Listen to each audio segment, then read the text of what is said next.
यह सत्य घटना कबीर परमेश्वर द्वारा काशी बनारस के प्रसिद्ध व्यापारी श्री दामोदर सेठ और उनकी पत्नी धर्मवती के साथ की गई दिव्य लीला पर आधारित है।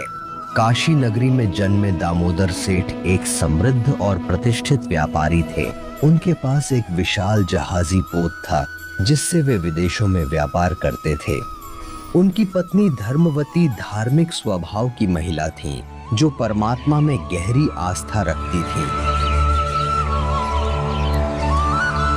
धर्मवती, ओ धर्मवती, सुन रही हो?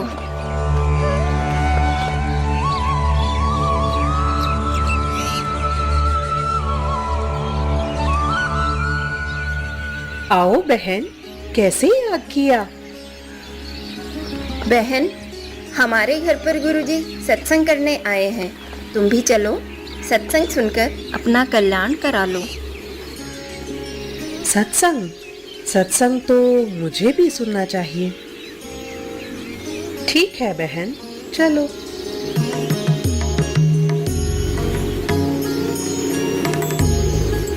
धर्मवती अपनी सहेली के साथ सत्संग स्थल की ओर निकल पड़ती है और वहां पहुंचकर सत्संग सुनने लगती है।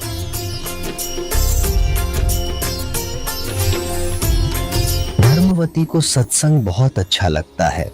सत्संग पूर्ण होने पर सभी जाने लगते हैं, लेकिन धर्मवती वहीं बैठे रहती हैं। तभी कबीर साहब जी ये देखकर पूछते हैं कि बेटी, क्या तुम नाम दीक्षा लोगी? महात्मा जी, मेरी आत्मा तो बार बार कह रही है कि मुझे दीक्षा ले लेनी चाहिए, पर मन में कुछ शंका है। बेटी, निसंकोच बताओ, क्या शंका है? गुरुजी कहते हैं कि जोड़े से नाम दीक्षा लेनी चाहिए। मेरे पति विदेश गए हैं, मैं उनके आने पर दीक्षा लूंगी, पर मुझे डर है कि अगर तब तक मेरी मृत्यु हो गई तो। बेटी, यह भ्रम है। जन्म और मृत्यु दोनों व्यक्तिगत हैं। आत्म कल्याण का रास्ता किसी की प्रतीक्षा नहीं करता। न कोई साथ जन्मा था, न मरेगा। अपना अपना कर्म है, पल का भरोसा नहीं है, कब क्या हो जाए। इस तरह कबीर परमेश्वर द्वारा धर्मवती को काफी समय समझाने के पश्चात वह थोड़ी देर सोचकर दृढ़ता से जवाब देती हैं। ठीक है महात्मा जी, आप मुझे नाम दीक्षा दे दीजिए। धर्मवती नाम दीक्षा लेकर अपने गुरुदेव के अनुसार बताई हुई भक्ति साधना करने लगती है।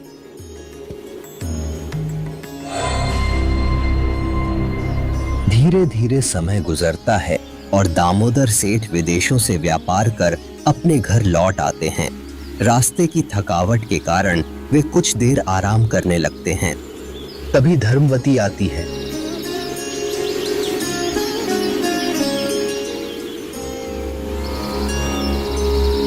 स्वामी, खाना बन गया है, खा लीजिए।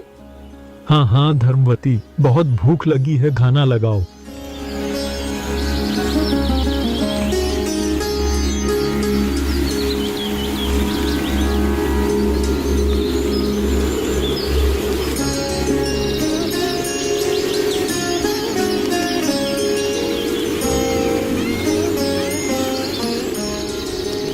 मुझे इन्हें सत्संग और दीक्षा के बारे में बता देना चाहिए। अगर किसी और ने बताया तो यह बहुत बुरा मान सकते हैं। स्वामी, मुझसे एक गलती हो गई है, मुझे क्षमा कर दीजिए। धर्मवती, मुझे तुम पर पूरा विश्वास है, तुम कोई ऐसा काम नहीं कर सकती जो क्षमा के योग्य न हो। हमारे पड़ोस में एक बहन ने गुरुजी से नाम दीक्षा ली है। मैं भी सत्संग में गई और मुझे गुरुजी का ज्ञान बहुत अच्छा लगा। मैंने उनसे नाम दीक्षा ले ली, बिना आपसे पूछे।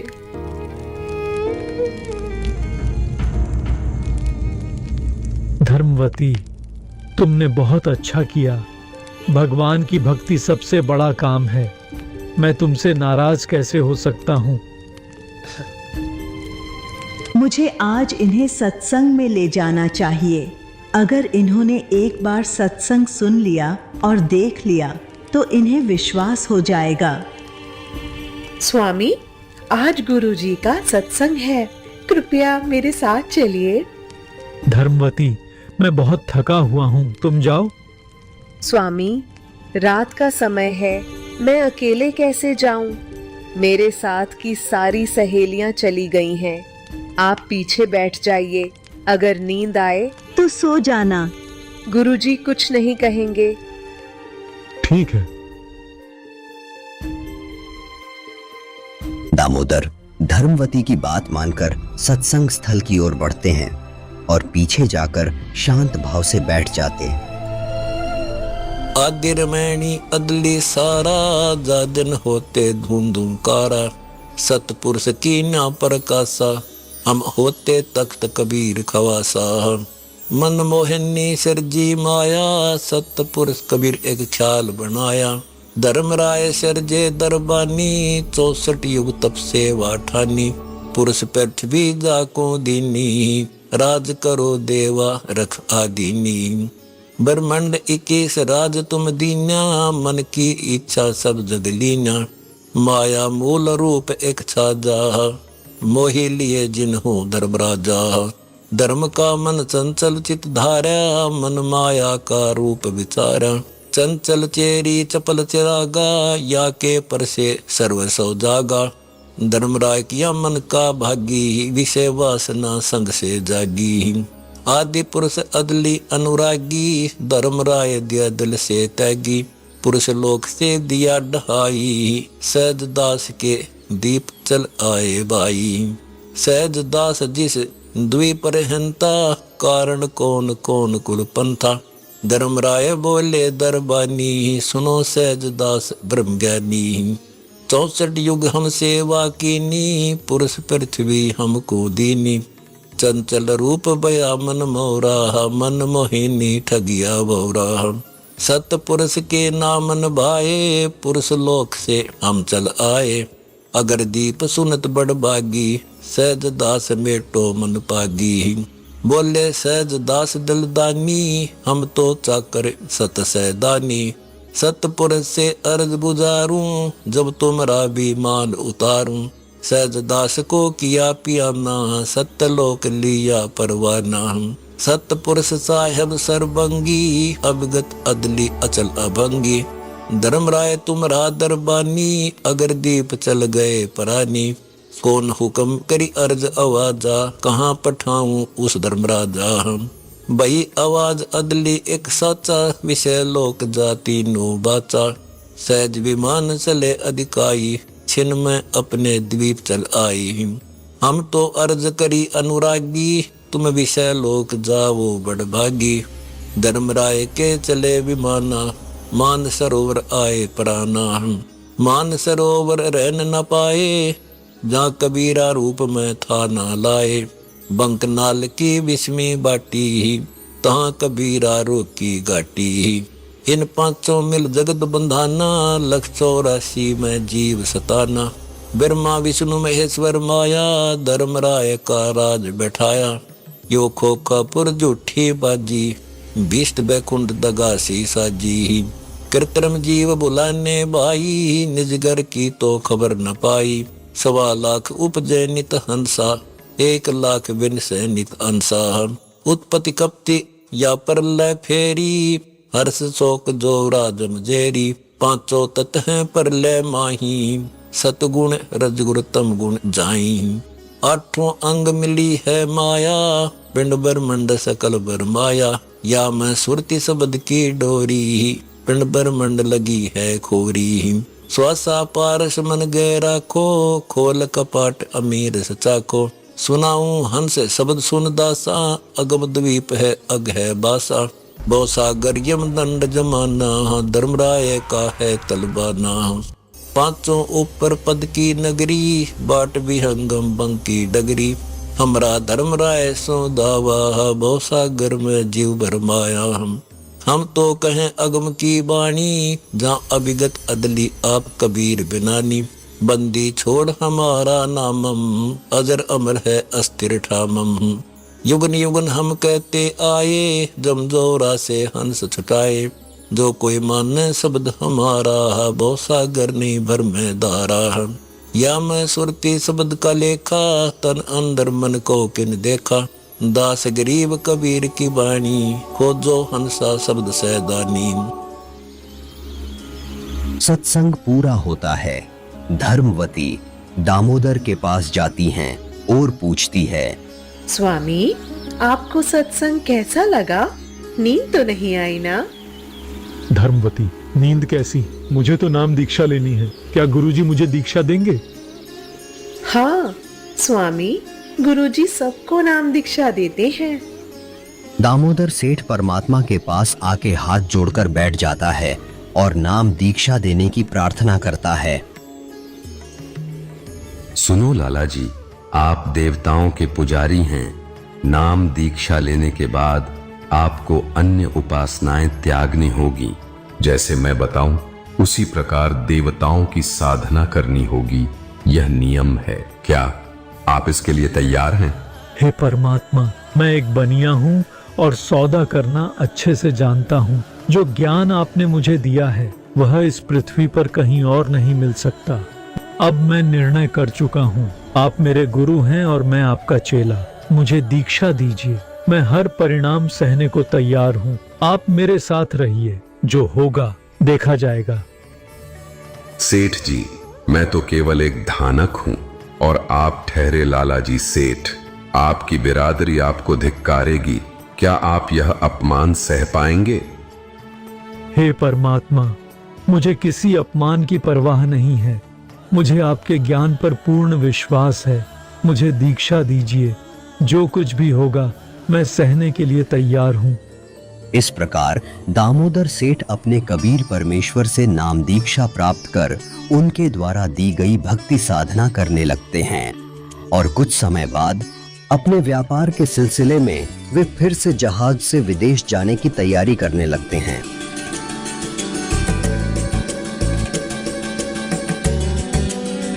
दामोदर सेठ जहाज पर जाने से पहले अपने थैले से देवी देवताओं की पुरानी मूर्तियां और तस्वीरें निकालकर एक एक करके समुद्र में प्रवाहित कर रहे होते हैं।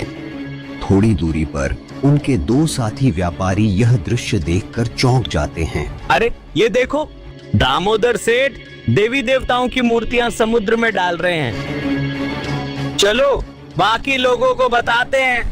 जब यह बात अन्य व्यापारियों को पता चलती है तो वे जहाज के पूजा कक्ष में जाकर देखते हैं कि अन्य भगवानों की जगह कबीर परमेश्वर की तस्वीर रखी है। यह देखकर वे दामोदर से गुस्से में पूछते हैं, दामोदर, भगवानों की तस्वीरें कहाँ गईं? क्या तुमने उन्हें फेंक दिया? भाइयों, मैंने नाम दीक्षा ले ली है। मेरे गुरुजी ने मुझे सिखाया है कि पूजा केवल एक परमात्मा की करनी है। वह अन्य देवी देवताओं का सम्मान करना है। तीनों देवा कमल दल बसे ब्रह्मा विष्णु महेश। प्रथम इनकी वंदना, फिर सुन सतगुरु उपदेश। सतगुरु भक्त केवल अपने गुरु जी की तस्वीर रखता है। मैंने उन तस्वीरों को आदर पूर्वक जल में प्रवाहित कर दिया है।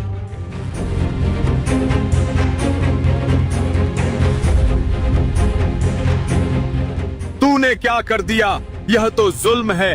तेरे साथ कुछ अनहोनी होगी। तूने देवी देवताओं को छोड़कर अपना नाश कर लिया है। भाइयों, मेरे गुरुजी देवताओं को छुड़वाते नहीं हैं, बल्कि उनकी सत्य साधना बताते हैं। मूर्ति पूजा को मना करते हैं। आप अपनी पूजा करो, मैं अपनी पूजा करूंगा। मुझे मेरे रास्ते पर चलने दो और परेशान मत करो। धीरे धीरे समय बीतता गया और दामोदर सेठ व्यापारियों के साथ अलग अलग देशों में व्यापार करने लगा।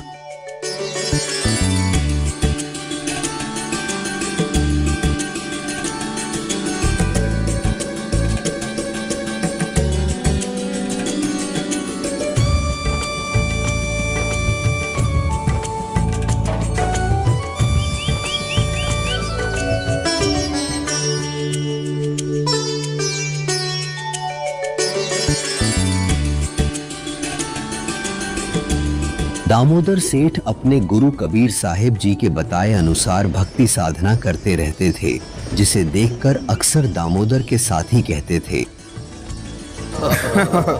देखो देखो कबीर आ गया।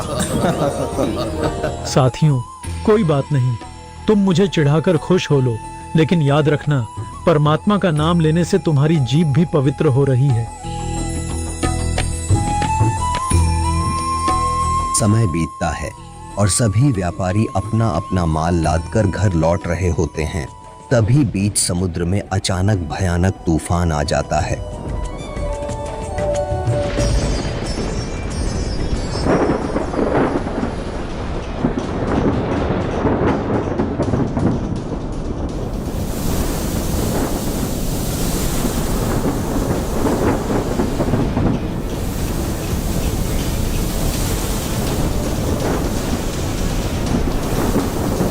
तूफान आया है, तूफान! संभालो भाई, संभालो!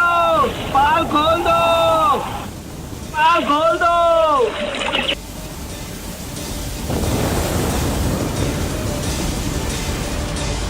सभी व्यापारी घबराकर अपने अपने भगवानों को याद करने लगते हैं। तूफान आया है, तूफान! संभालो भाई, संभालो!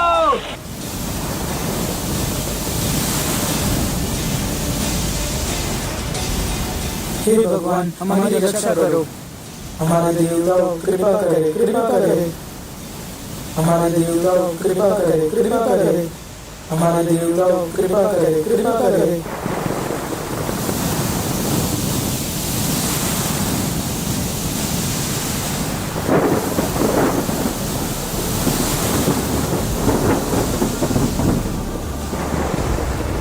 धीरे धीरे तूफान और तेज होता जाता है और जहाज डूबने लगता है। सभी व्यापारी परेशान होकर अपने अपने भगवानों को याद करते करते थक जाते हैं, परंतु तूफान लगातार भयंकर रूप लेता जा रहा होता है। यह देखकर वे दामोदर के पास जाते हैं और कहते हैं,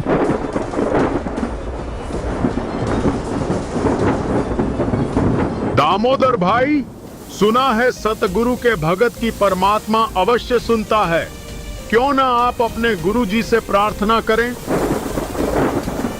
भाइयों, मेरे गुरुजी तो गरीब से है।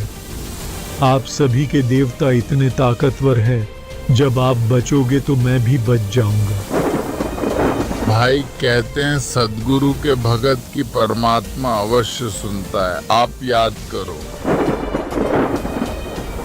ठीक है भाइयों, पर आप सभी बैठ जाइए, फिर यह मत कहना कि हमारे देवताओं ने बचाया। भाई बैठा नहीं जाता, जान गले में अटकी है तो अर्ज कर ले, हम कुछ नहीं कहेंगे।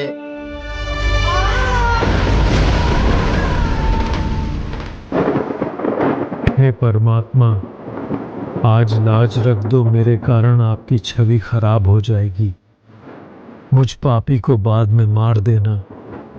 मैंने आपकी महिमा इनके आगे बहुत गाई है। मुझ दास से कोई गलती बनी हो तो मुझे माफ करें और हमारी रक्षा करें प्रभु, रक्षा करें।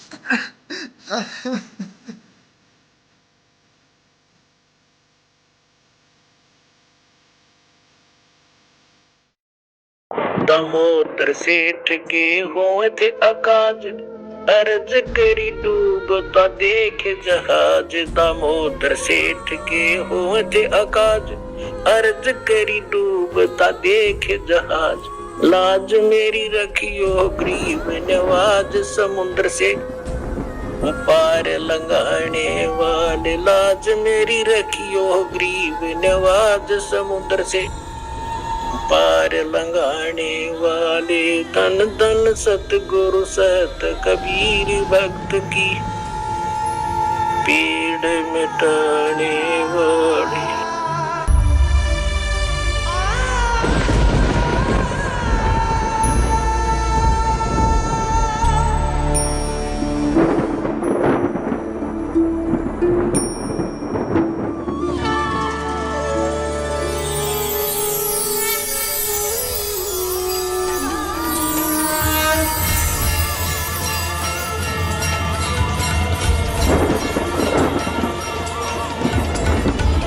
दूसरी ओर सत्संग स्थल पर परमात्मा सत्संग फरमा रहे थे।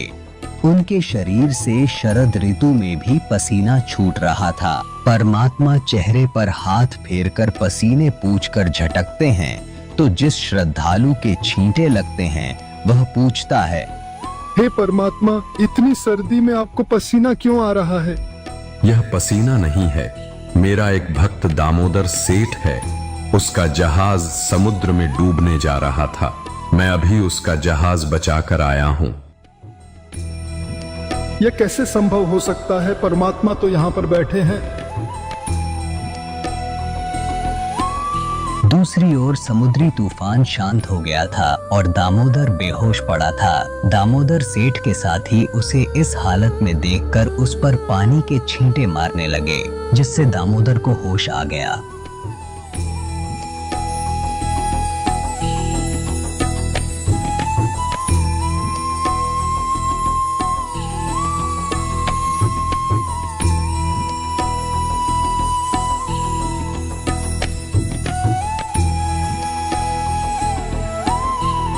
दामोदर, हमें माफ कर दो, हमसे गलती हो गई भाई। दामोदर सेठ की जय, दामोदर सेठ की जय। भाइयों, मेरी नहीं मेरे गुरुदेव की जय। उनके जयकारे लगाओ। यह सब उन्हीं की कृपा से हुआ है। मैं तो एक तुच्छ जीव हूँ। दामोदर के सभी साथी दामोदर से माफी मांगने लगे। बहुत बड़ी गलती हो गई हमसे। हमने भगवान को नहीं पहचाना। कबीर प्रभु की बात हमने नहीं मानी। कबीर प्रभु की जय, कबीर प्रभु की जय।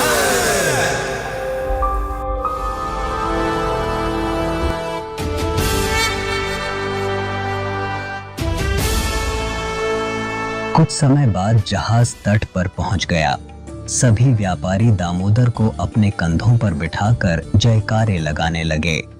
कबीर प्रभु की जय, कबीर प्रभु की जय।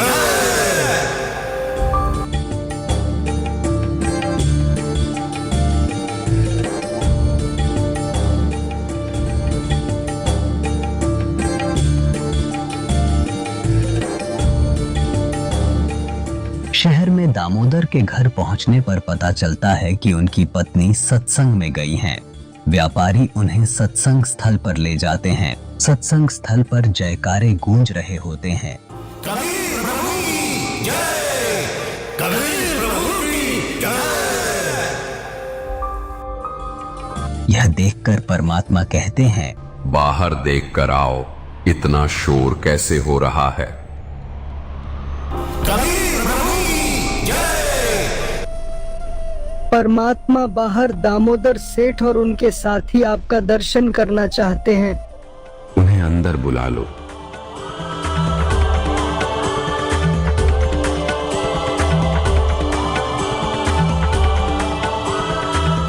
सभी व्यापारी हाथ जोड़कर परमात्मा से क्षमा मांगने लगते हैं। हे परमात्मा, आपने हमारी जान बचाई। हमसे बहुत बड़ी गलती हुई, हमें माफ कर दीजिए। हमने आपका और आपके भगत का बहुत मजाक बनाया है। क्या हुआ बच्चों, विस्तार से बताओ, क्या कहना चाहते हो? दामोदर के साथियों ने सारी घटना का जिक्र यथावत किया। दामोदर सेठ के हुए थे अकाज, अर्ज करी डूबता देख जहाज। दामोदर सेठ के हुए थे अकाज, अर्ज करी डूबता देख जहाज। लाज मेरी रखियो गरीब नवाज, समुद्र से पार लंघाने वाले। लाज मेरी रखियो गरीब नवाज, समुद्र से पार लंघाने वाले। धन धन सतगुरु सत कबीर भक्त की, पीड़ मिटाने वाले।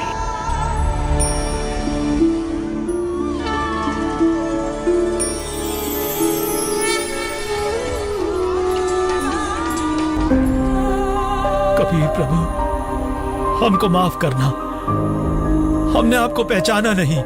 जिसे सुनकर परमात्मा ने कहा, बच्चों, मैं ही वहां गया था। मैंने ही तुम्हारी रक्षा की। यह आपका सौभाग्य है कि आपने सत्य को पहचाना। अब नाम दीक्षा लो और अपने जीवन को सार्थक बनाओ। सारे श्रद्धालु दामोदर और सभी सेठों की बातें ध्यानपूर्वक सुनते हैं और जिन्होंने परमात्मा के बारे में सोचा था कि परमात्मा ऐसा कैसे कर सकते हैं, वह तो हमें यहाँ पर सत्संग सुना रहे हैं और कह रहे हैं कि दामोदर सेठ का जहाज निकाल कर आए हैं। उनको भी अपनी गलती का एहसास हुआ और उन्होंने भी परमात्मा से माफी मांगी। हे परमात्मा, हमने आपके ऊपर अविश्वास दिखाया, हम नीचों को भी माफ कर दो दाता। अंत में दामोदर सेठ के सभी साथी परमात्मा से नाम दीक्षा लेते हैं और अपना कल्याण कराते हैं। कबीर प्रभु की जय, कबीर प्रभु की जय। दर्शकों, यह 2D एनिमेशन वीडियो संत रामपाल जी महाराज के सत्संग प्रवचनों का अंश मात्र है। संपूर्ण आध्यात्मिक ज्ञान प्राप्त करने के लिए अवश्य सुनिए संत रामपाल जी महाराज के मंगल प्रवचन। संत रामपाल जी महाराज के मंगल प्रवचन सुनने के लिए आज ही प्ले स्टोर से डाउनलोड करें संत रामपाल जी महाराज ऐप और सब्सक्राइब करें हमारा YouTube चैनल संत रामपाल जी महाराज।